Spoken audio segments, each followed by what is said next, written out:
Hello, my name is Serena Moreland and I'm one of the librarians here at Walters State. And today I'm going to show you how to use the Academic Search Premier database. So we're going to start on the library homepage. That's library.ws.edu. And to get to the databases, we're going to click on the A to Z database list. And we do that, it opens up all the databases we have access to. Now you'll see Academic Search Premier is listed here under the A's, but you can also narrow your database choices by subject area. So let's say I'm looking for English databases. I could just click on English and then I would only have to sort through these 14 appropriate for that subject area. But let's go ahead and go into Academic Search Premier. And when I do that, it should open to this screen. Now I will say that if you're working off campus, you'll have to log in. I am working off campus today, and I had to log in earlier, so it just saves your eLearn username and password for each session that you're navigating and using these databases. But once you enter your eLearn information, it should take you to this first screen. And so on this first page, you'll notice it does not look like Google, right? There are all of those search boxes at the top. There are these Boolean operators, so and, or, and not, that we're going to use to tie our terms together. And there are also different options down here for limiting our results. So currency, of course, matters, scholarly articles matter, and so forth. So all kinds of ways of changing features in the database to get better results. So my example today is going to be on food poisoning or foodborne disease. And so I've taken some time to brainstorm how I want to approach my topic. So you want to get as many different ideas generated as possible because the way you view your topic may not be the same way the database does, because in the database there are terms and sort of predefined vocabulary that exists. So I'm going to try food poisoning or foodborne illness just to see what the database produces. So I have that plugged in that first box and I'm going to hit search. And when I do that, it always saves how many results we have over here in this little box. So I have 3,800 and some results, which is quite a few to have to go through. So there are a couple easy ways we can narrow this down immediately. And one of those ways is by clicking on the box for scholarly peer-reviewed journals. So under Limit To, I'm going to click on that box. And when I do that, it filters out every type of source that is not a scholarly article. So that means that all these 2,500 articles now have undergone the peer review process. So they've been written by experts and then they have been evaluated by experts in that same field to determine whether or not they're appropriate for publication. And so these have been deemed worthy for scholars and students and for all of us to view. Another thing I can do, as I mentioned currency a minute ago, is I can scroll down and you'll notice that we're getting articles all the way back to 1958. Now, depending on your topic, you're probably going to want something more current and up to date. So I'm going to change this to like the last 10 years. If you guys are doing nursing or something really technical, technology, things that are always changing, you might want to go back 5 years or 3 years. But I've just gone back 10 years. And then by doing that, I now have 1,600 and some results. So we're slowly getting there, right? We don't want that many to have to sift through. So one of the things we can do to get better ideas for search terms, because we're going to be adding to that initial search, is we can look at what's available in our results.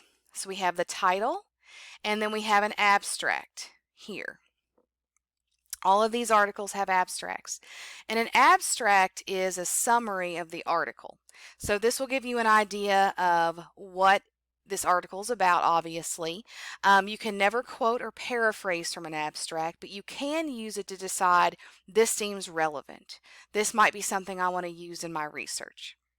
And below each abstract, we have those subjects I was talking about. So those tagged words that are a part of the database's terminology and vocabulary. So we can look at these subjects to get ideas. So food poisoning, maybe looking for food poisoning in restaurants. Maybe looking at what the CDC says about food poisoning. So all kinds of ways of getting more specific and narrowed results. Staph disease, right? Maybe in the catering industry. So you all get an idea of how you can maybe choose a certain type of food poisoning, right? Salmonella. So all kinds of ideas here, and there are ideas listed under the thesaurus terms when you expand that section, and when you expand the subjects. So you could say food poisoning or food-borne diseases and risk factors, or maybe in a certain region, or this idea of how it's a public health concern. So be sure to look at these different sections of the database to get better ideas or more ideas on how to narrow your topic. So what I'm going to do to narrow mine down is I'm going to choose maybe a specific type of foodborne disease. So I'm going to go with E. coli, and I'm going to plug that into that second box. So I'm using "and" to tie together foodborne disease or food poisoning and E. coli. And when I hit search now, it should give me fewer results. So I get 357, which is really good. And you can just keep adding to this search. So you can maybe add, I don't know, food safety or food safety concerns or food safety measures. Let's try that, food safety measures, and hit search. And now I have 21 results. So that's super manageable, right? I could very quickly scan through my results. I could look at the subjects. I could look at those abstracts and decide, oh yeah, that looks really good, or maybe I need to change my search strategy. It just depends on the results you get. We know it's really discouraging whenever you only get like 1 or 2 results when you first start out. So you might have to change, and that's okay. But this should give you a nice idea of how to get a more narrowed down list.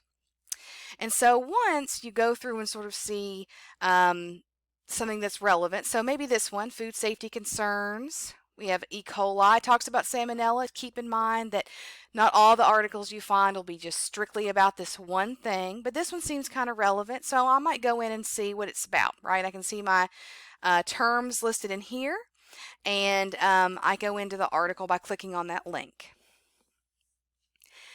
Now, most of the time you're going to get a PDF version of your article, which is really great because that gives you the author and the page number. If you're using MLA. Now, APA, not so much, right? You're going to be using the author and the date of publication. But you get all of that information in this PDF view. Now, once you find an article you think has potential for your research, you want to save it in some way because it is so hard to go back and remember all those search terms and remember everything you changed and clicked on. So up at the top, if we hover just a little, you can download the article to your own device, to your own laptop or desktop or jump drive.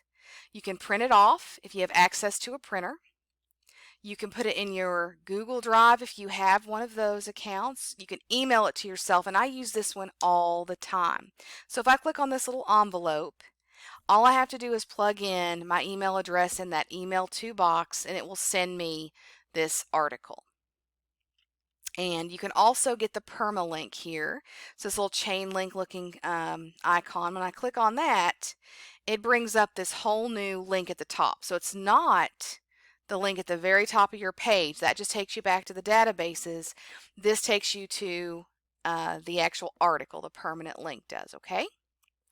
And one last feature that's pretty much everybody's favorite is a citation tool that this database has. So if we look at this little yellow cite icon and I click on that, then you see there are many different citation styles we can choose from.